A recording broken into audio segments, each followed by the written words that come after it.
Hello students, कैसे हैं आप लोग। उम्मीद करता हूँ आप लोग काफ़ी अच्छे होंगे, अपनी सेहत का ध्यान रख रहे होंगे और काफ़ी फोकस्ड होकर अपने एग्ज़ाम्स के लिए तैयारी कर रहे होंगे। तो जैसा कि मैंने लास्ट वीडियो में बताया था कि मैं अब से आपके सिलेबस से रिलेटेड वीडियो डालूँगा। जैसा कि आपको मालूम है कि टर्म 2 अप्रैल में पॉसिबिलिटीज़ है कि अप्रैल में होगा। उसकी जो सिलेबस है मैं वो अब सबसे पहले आपको बता देता हूँ कि क्या क्या आएगा। जो टर्म 2 की जो वॉल्यूम नंबर 2 है हमारे एनसीईआरटी के, उसमें चैप्टर नंबर 7, 8, 9 आ रहा है, फिर 10, 11 और 13 आ रही है। चैप्टर नंबर 7 में इंटीग्रल्स है, chapter number 8 application of integrals, chapter number 9 differential equation, chapter number 10 vectors, chapter number 11 3D, chapter 12 नहीं आ रहा और चैप्टर 13 प्रोबेबिलिटी, है ना। तो एक बार मैं आपको ये बता देना चाहता हूँ कि जो सारे चैप्टर्स आ रहे हैं, कौन कौन से चैप्टर एक दूसरे से कनेक्टेड है, किसके बिना कौन सा नहीं होगा, थोड़ा सा आपको ये समझना ज़रूरी हो जाता है। तो आप देखिए कि चैप्टर नंबर 7, जो चैप्टर 7 है ना, चैप्टर 7 है आपका इंटीग्रल्स, फिर चैप्टर 8 है एप्लीकेशन ऑफ इंटीग्रल्स और चैप्टर 9 है आपका डिफरेंशियल इक्वेशन। ये सारे आपकी कैलकुलस से पोर्शन हो गए। चैप्टर नंबर 7 जो आप करेंगे, इसमें इंटीग्रल्स है और इंटीग्रल्स करने के लिए आपको डेरिवेटिव्स आना चाहिए, है ना। अगर आपके डेरिवेटिव्स क्लियर नहीं है तो डेरिवेटिव्स आप कर लीजिए, उसको ठीक कर लीजिए, क्योंकि अगर आपके पास डेरिवेटिव्स क्लियर नहीं है तो इंटीग्रेशन में प्रॉब्लम होगा। तो अभी टाइम है, अभी कर लीजिए आप इसको ठीक। हाँ, चैप्टर नंबर 8 है एप्लीकेशन ऑफ इंटीग्रल्स। तो ऑफकोर्स सीधी सी बात है कि चैप्टर नंबर 7 नहीं होगा तो फिर 8 नहीं होगा, क्योंकि इंटीग्रल्स नहीं होगा तो एप्लीकेशन ऑफ इंटीग्रल्स का तो सवाल ही नहीं उठता है। और डिफरेंशियल इक्वेशन ऐसा है कि आपके डेरिवेटिव्स और इंटीग्रल्स दोनों का अच्छे से रिवीजन हो जाएगा। कहने का मतलब ये है कि 7, 8 और 9, जब तक 7 नहीं होगा 8 नहीं होगा, 7, 8 नहीं होगा 9 नहीं होगा। तो 7, 8, 9 काफ़ी इंपॉर्टेंट पोर्शन है आपके और सबसे ज़्यादा मार्क्स के भी आ रहे हैं क्योंकि ये कैलकुलस से है। उसके बाद चैप्टर 10 देख लीजिए। चैप्टर 10 में आपके हो जाएंगे वेक्टर, मैं लिख नहीं रहा हूँ, बोल भी रहा हूँ एक्चुअली। 10 में हो गया वेक्टर और फिर चैप्टर 11 हो गया 3D। तो ये दो चैप्टर्स एक दूसरे से कनेक्टेड है। अगर आप चैप्टर 10 नहीं करोगे तो 11 के बारे में नहीं सोच पाएंगे आप, है ना। तो आपके पास वेक्टर्स क्लियर होंगे तो फिर 3D हो जाएगा। 12 आ नहीं रहा है, ऑलरेडी आ चुका है टर्म 1 में, और चैप्टर 13 फिर आ रहे हैं हमारे, ठीक है। चैप्टर 13 है प्रोबेबिलिटी। तो ओवरऑल आपका ये चैप्टर है। एक चीज़ मैं आपको क्लियर कर देना चाहता हूँ, जो मैं टर्म 2 की मैं बार बार बात कर रहा हूँ, इसमें यह है कि मैं एकदम टू द पॉइंट चलूँगा।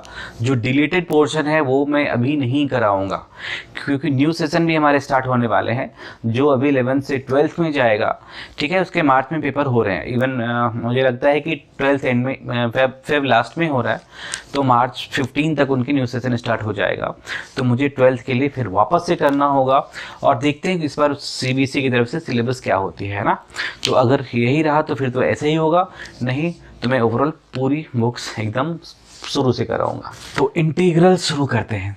जब हम इंटीग्रल्स की बात करते हैं तो एक्चुअली हम डेरिवेटिव्स की बात करते हैं। तो इंटीग्रल्स डेरिवेटिव्स के बिना नहीं हो सकता, है ना। और डेरिवेटिव्स आप ऑलरेडी कर चुके हैं, है ना। तो कैलकुलस में एक्चुअली क्या है कि डिफरेंशियल कैलकुलस हो और इंटीग्रल कैलकुलस है। तो डिफरेंशियल कैलकुलस आप ऑलरेडी कर चुके हो, टर्म 1 में किए हो। टर्म 1 में क्या, क्लास 11 से डिफरेंशियल इक्वेशन कर रहे हो आप। क्लास 11th में आपने लिमिट्स किया था, डेरिवेटिव्स की बेसिक्स किए थे, सारे product rule, quotient rule, chain rule, ये सारे आपने किया था, फर्स्ट प्रिंसिपल किया था, है ना। और 12th में बेसिकली आपने डायरेक्ट मेथड की थी डेरिवेटिव से रिलेटेड। और डिफरेंशियल कैलकुलस का जो पोर्शन था 12th में, वो था हमारा limits and continuity, differentiability, application of derivatives, जिसमें आपने बहुत कुछ किया था, इंक्रीजिंग डिक्रीजिंग फंक्शन किया था, उसके बाद नॉर्मल टैंजेंट की थी, मैक्सिमा मिनिमा किया था। ये सारे हमारे डिफरेंशियल कैलकुलस से था, जो ऑलरेडी आपने टर्म 1 में कर लिया है। तो चलिए अब हम करते हैं इंटीग्रल्स। तो एक बार ये देखिए, कैलकुलस में मैंने बताया डिफरेंशियल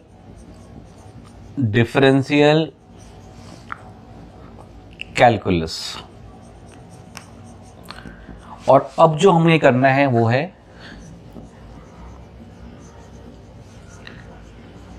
इंटीग्रल कैलकुलस। ठीक है, ये करना है हमें, ये तो हमने बता दिया। इंटीग्रेशन करने से पहले हमें ये समझना है कि इंटीग्रेशन में कौन कौन से एक्सरसाइज आ रहे हैं। ठीक है, तो ये समझ लेते हैं इंटीग्रेशन में से कौन कौन से एक्सरसाइज आ रहे हैं। इंटीग्रेशन में 7.1 आ रहा है, 7.2, 7.3, 7.4, 7.5, 7.6 भी आ रहा है, 7.7 आ रहा है। यहां से यहां तक आपका हो गया इंडेफिनिट इंटीग्रल्स। ठीक है, इंडेफिनिट इंटीग्रल्स। ठीक है, 7.8 डिलीटेड पोर्शन है, यानी कि 7 पॉइंट हमारा नहीं आ रहा। 7.9 आ रहा है, 7.10, 7.11 और ऑफ कोर्स मिसलेनियस आ रहा है।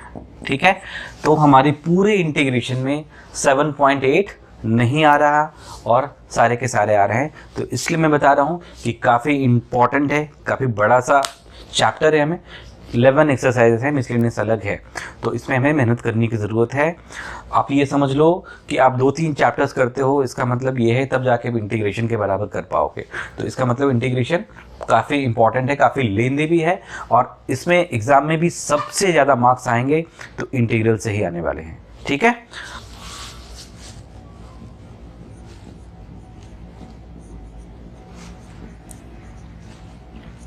इंटीग्रल्स।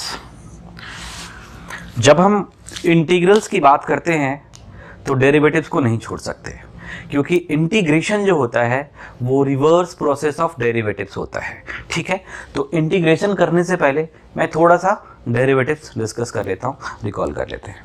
ये देखिए, डेरिवेटिव्स में जो हम करते थे dy by D x find करते थे, है ना। dy बाई डी एक्स की वैल्यू हम निकालते थे। होता क्या था, आप y की कोई वैल्यू लेते थे, y एक हमारा फंक्शन होता था, y सपोज हमारा ट्रिगोनोमेट्रिक फंक्शन sin x है, y एक्सपोनेंशियल फंक्शन भी हो सकता है, y कोई algebraic function x² plus 4x plus 2 हो सकता है ना। तो y इज इक्वल टू कोई आप कांस्टेंट भी ले सकते हो, हाँ, यानी कि 1, 2, 3 कुछ भी ले सकते हो, है ना। ऐसे आप कुछ भी फंक्शन ले सकते हैं, लॉगरिथमिक फंक्शन ले लीजिए, कुछ भी।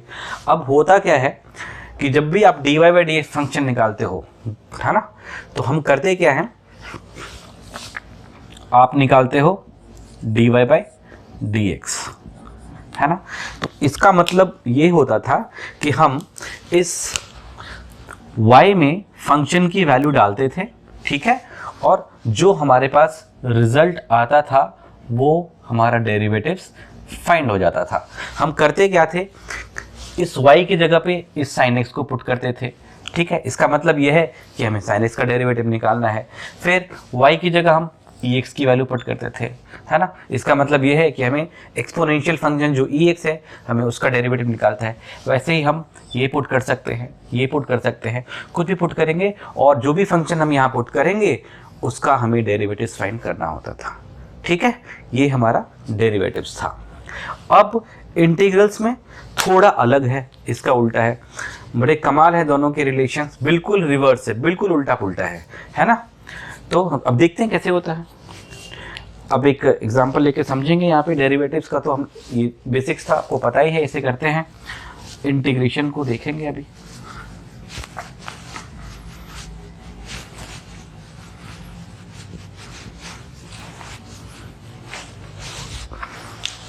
चलिए, जैसा कि मैंने बताया कि इंटीग्रेशन जो होता है रिवर्स प्रोसेस ऑफ डेरिवेशन होता है, हाँ, डिफरेंशिएशन होता है, रिवर्स प्रोसेस ऑफ डिफरेंशिएशन होता है।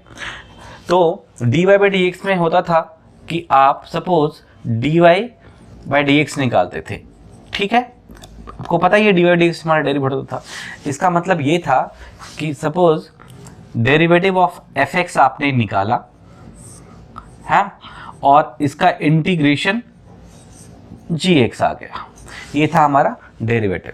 लेकिन इंटीग्रेशन में कुछ अलग ही सीन है। इसमें क्या है, ये जो है gx इस fx का डेरिवेटिव है, ठीक है, लेकिन ये जो fx है ना इस gx का इंटीग्रेशन है, ठीक है।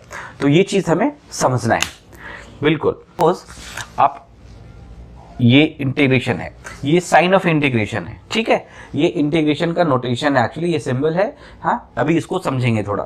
तो सपोज ये इंटीग्रेशन निकालना है हमें gx का, ठीक है, विद रिस्पेक्ट टू x, तो हमें क्या मिल जाएगा fx प्लस c, ठीक है। इस c के बारे में हमें अभी समझना है अच्छे से, ये कांस्टेंट होता है, तो ये इसको हम डिटेल्स में अभी करेंगे, अभी हम इंटीग्रेशन स्टार्ट किया ही नहीं है, ठीक है।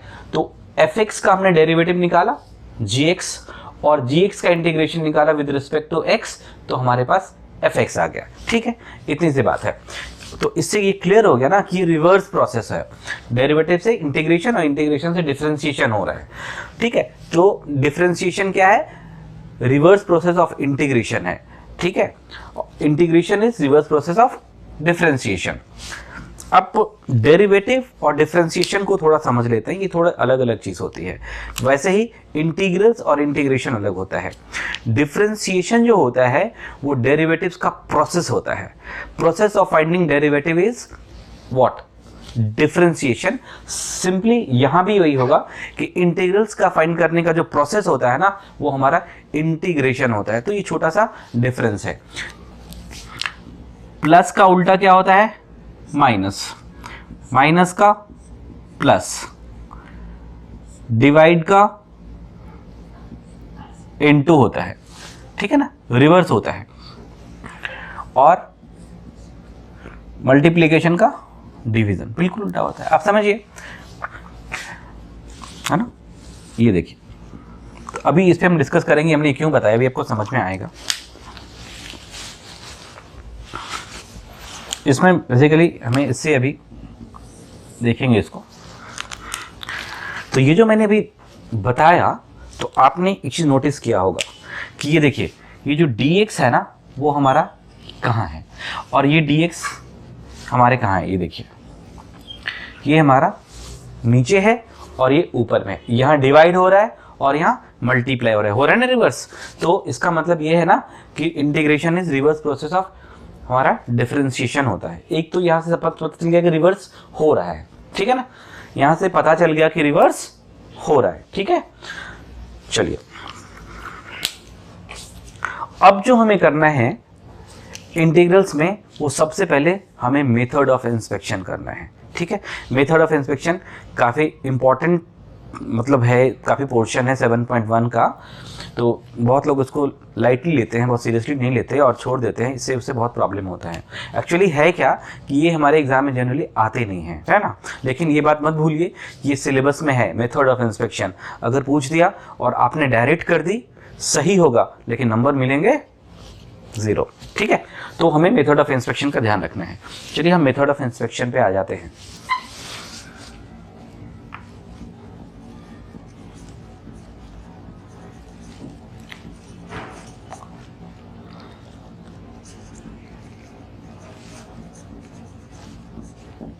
Method of inspection. अब मेथड ऑफ इंस्पेक्शन है क्या वो समझिए। इंटीग्रेशन ही निकालना होता है, ठीक है, लेकिन इसमें हम इंटीग्रेशन का कोई नया कॉन्सेप्ट नहीं करेंगे, कोई नया आइडेंटिटीज नहीं करेंगे, कोई नया फॉर्मूलाज नहीं करेंगे। जो अभी हम इंटीग्रेशन के न्यू कॉन्सेप्ट हमारे आएंगे आगे, उसका आप यूज इस पे नहीं करोगे, तो फिर करेंगे क्या। हमने इंटीग्रेशन तो अभी किया ही नहीं है। तो हाँ, जो हमने अभी डेरिवेटिव्स किया है, पहले ऑलरेडी किया हुआ है, उसी को यूज करके हम इंटीग्रेशन फाइंड करेंगे, है ना। और ये जो मेथड होगा हमारा, मेथड ऑफ इंस्पेक्शन होगा, मेथड ऑफ इंस्पेक्शन होगा। देख लेते हैं कि एग्जाम्पल को समझते हैं।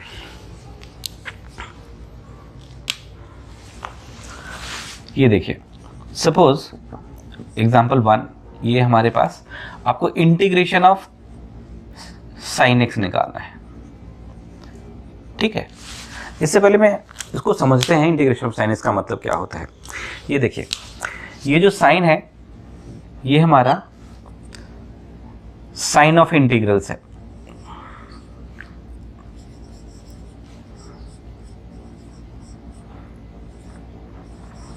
साइन ऑफ इंटीग्रल्स, इसका ये सिंबल है। क्या है कि छोटा सा एस है, इसको आप पकड़ के यूं कर दीजिए। ठीक है, तो क्या बन जाएगा, ये बन गया ऐसा। तो ये सिंपली नोटेशन है इंटीग्रेशन का, है ना, जिस तरह से डेरिवेटिव्स का नोटेशन था, है ना, तो ये इंटीग्रेशन का नोटेशन हो गया।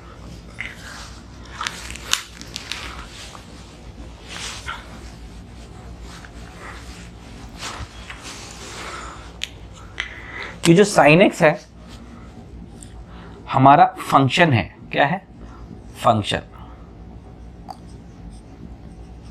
जिसको हमें इंटीग्रेट करना है। मतलब इंटीग्रेशन करना है किसका, इस फंक्शन का। और ये फंक्शन क्या है, साइन एक्स। किसके रिस्पेक्ट में करना है, एक्स के रिस्पेक्ट में करना है। ठीक है, इसको हम कहते हैं वेरिएबल ऑफ इंटीग्रेशन।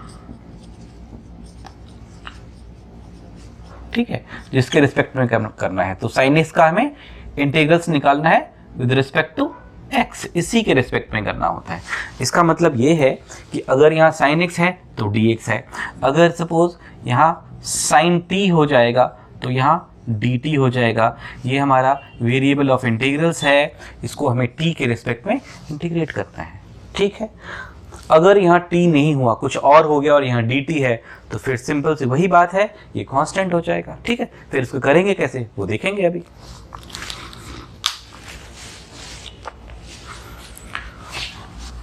होप कि आप अच्छे से समझ पा रहे होंगे।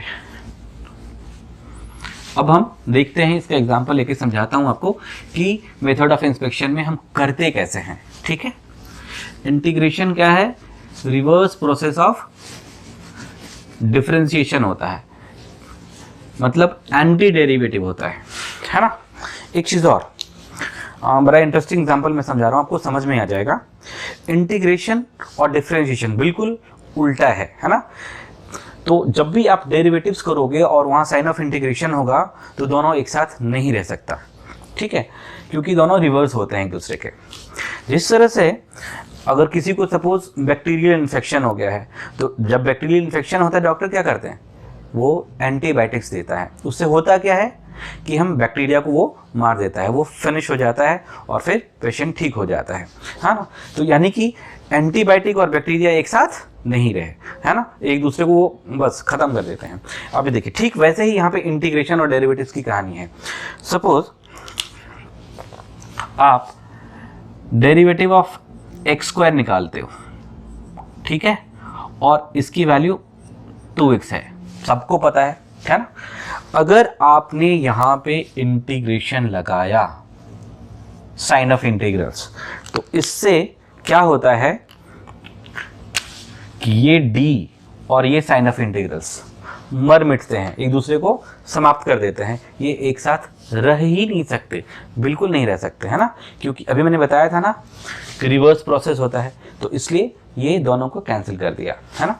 तो अब क्या है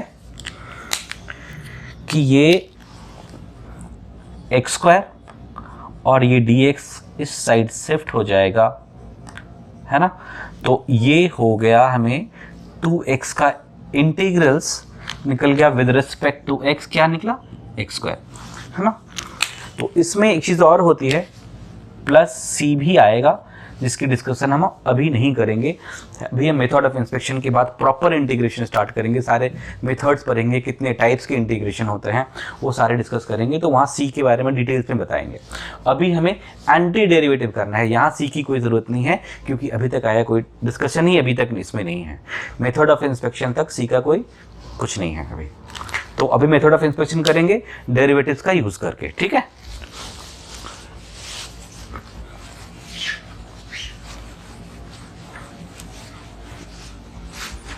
हमने एग्जाम्पल लिया था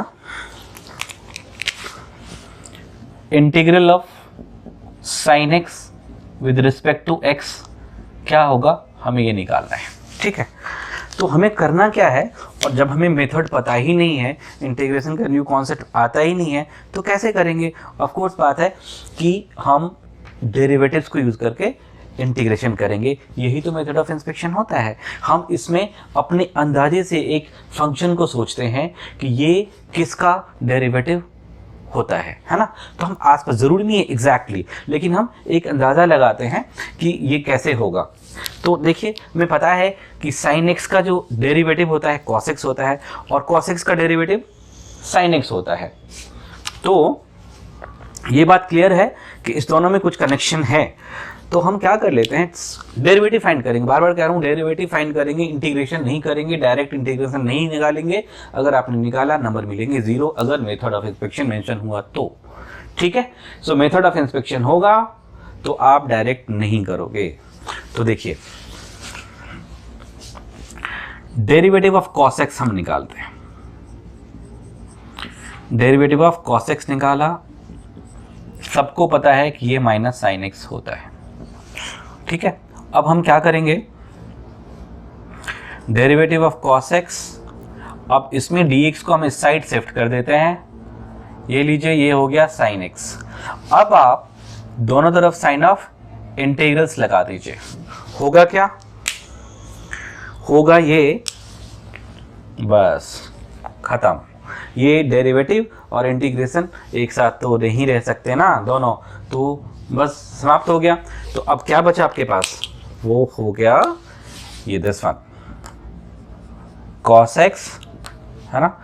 इस माइनस को आप इस तरफ शिफ्ट कर दीजिए, sin x dx। तो आप देखिए क्या था, यहाँ पे हमें इंटीग्रेशन ऑफ sin x निकालना था, और यहाँ देखिए ये क्या आ गया, ये तो हमें मिल गया ना। इस तरीके से हम मेथड ऑफ इंस्पेक्शन में इंटीग्रेशन करेंगे, इंटीग्रल्स फाइंड करेंगे sin x का। ठीक है, चलिए आते हैं अब हम एक्सरसाइज पे। मेथड ऑफ इंस्पेक्शन में क्वेश्चन 1 से लेकर के 5 तक मेथड ऑफ इंस्पेक्शन से करना है।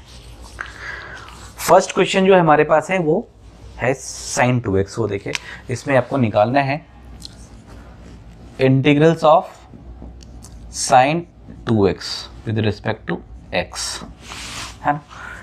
अब मैं वही बात फिर से कह रहा हूं कि sin 2x का डेरिवेटिव cos 2x होता है, या cos 2x का डेरिवेटिव माइनस sin 2x होता है।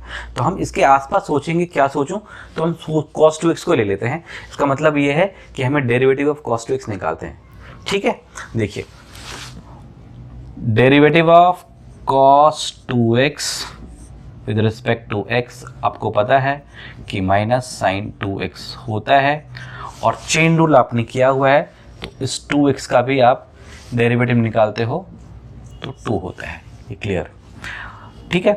अब क्या करेंगे हम, derivative of cos 2x minus 2 sin 2x dx को हम यहाँ शिफ्ट कर देते हैं। दोनों तरफ साइन ऑफ इंटीग्रेशन आप यहाँ लगा दीजिए, यहाँ लगा दीजिए। ये d और ये गया, मैंने बता दिया है कैसे होता है ये। ठीक है, तो यहाँ क्या बच गए, cos 2x। आपको ये भी ध्यान रखना है कि क्वेश्चन क्या है ना, कि आप करते चले गए और करते जा रहे हैं और पता ही नहीं है हमारा हुआ नहीं हुआ कहाँ है। तो आप क्वेश्चन भी देखिए, यहाँ ये है, तो क्लियरली ये यहाँ आ चुका है। तो हम क्या करेंगे, इस -2 को हम इस तरफ शिफ्ट कर देंगे, तो यहाँ -½ हो जाएगा, है ना। और ये हो गया sin 2x dx। ये लीजिए जी, ये हो गया हमारा फर्स्ट पार्ट खत्म। बहुत ही इजी है ना, easy, done. Question number 2। Question number 2 में क्या है, इंटीग्रल्स ऑफ cos 3x निकालना है विद रिस्पेक्ट टू x। फिर से वही डेरिवेटिव ऑफ sin 3x निकालते हैं। डेरिवेटिव ऑफ sin 3x क्या आएगा, सिंपल सा cos 3x इंटू 3। क्या करेंगे, d sin 3x dx को आप इस तरफ शिफ्ट कर दीजिए, शिफ्ट कर दिया है ना। शिफ्ट करने के बाद आप साइन ऑफ इंटीग्रल्स लगा दीजिए, है ना। और साथ में आप ये भी ध्यान दीजिए कि यहाँ क्या है, यहाँ ये आ गया है।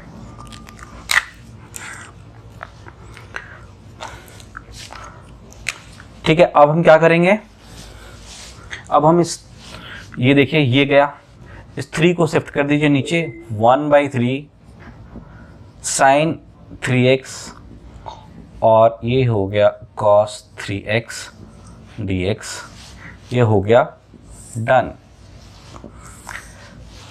मैं बार बार बता रहा हूं, C भी होगा, अभी नहीं करेंगे, ठीक है, मेथड ऑफ इंस्पेक्शन के बाद। Question number 3, integrals of e to the power 2x dx।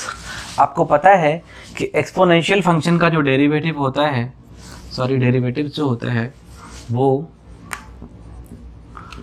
ex ही होता है ना। तो इसका मतलब है कि डेरिवेटिव हम करेंगे तो क्या सोचेंगे, इसमें हम e टू x का डेरिवेटिव निकाल लेते हैं। देखिए, derivative of e to x with respect to x क्या आएगा, same, but chain rule apply करेंगे, इंटू 2 भी आएगा, 2x का निकालेंगे तो। नेक्स्ट ये देखिए e2x, इस dx को शिफ्ट कर देते हैं हम इस साइड, ये dx को हमने शिफ्ट कर दिया इस तरफ, ठीक है, ठीक है। अब वापस साइन ऑफ इंटीग्रेशन, ये गॉन, क्या मिलेगा, e to the power 2x is equal to, इस 2 को भी आप डिवाइड कर लीजिए, ये देखिए ये हो गया जी। क्वेश्चन को देखिए एंड वापस इसको चेक करिए, यहाँ e2x dx था और यहाँ e2x dx था, इसका मतलब जो हमें निकालना था वो हो गया, ठीक है, समझ में आ रहा होगा अच्छे से, ठीक है। अब हम चलते हैं नेक्स्ट क्वेश्चन की तरफ। अब करते हैं हम question number 4, ax plus b whole square. हम क्या करेंगे, ax plus b whole cube को सोचेंगे, ठीक है। Derivative of ax plus b whole cube, ठीक है। आपको पता है 3 into ax plus b whole square होता है, और जब आप चेन रूल किया हुआ है आपने, यहाँ से x का जो कोफिशिएंट a है आफ्टर डेरिवेटिव्स में ये मिलेगा, तो क्या मिलेगा हमें, 3a and ax plus b whole square. मैं बार बार कह रहा हूँ कि जो आप जिस फंक्शन की इंटीग्रल्स निकालने हैं वहाँ पे आप अपना फोकस रखो, है ना, हमें ये इसकी इंटीग्रल्स चाहिए, ठीक है। अब मैं क्या करने वाला हूँ नेक्स्ट स्टेप में, d ax plus b whole cube, dx को मैं शिफ्ट कर रहा हूं इस साइड, स्क्वायर dx। अब हम बोथ साइड इंटीग्रेट कर देंगे, ये देखिए डी गया, इस 3 को आप नीचे कर दीजिए, b होल क्यूब 1/3a, और ये देखिए ax plus b whole square dx, ये आपका इंटीग्रल्स आ गया, ये लीजिए, ठीक, ये भी डन, वेरी सिंपल। आप आराम से नोट डाउन कीजिए, मैं यहाँ कितना भी फास्ट करूँ स्लो करूँ, आप जब चाहो जैसे चाहो आगे पीछे करके आप कर सकते हो, है ना, ये कर लीजिए।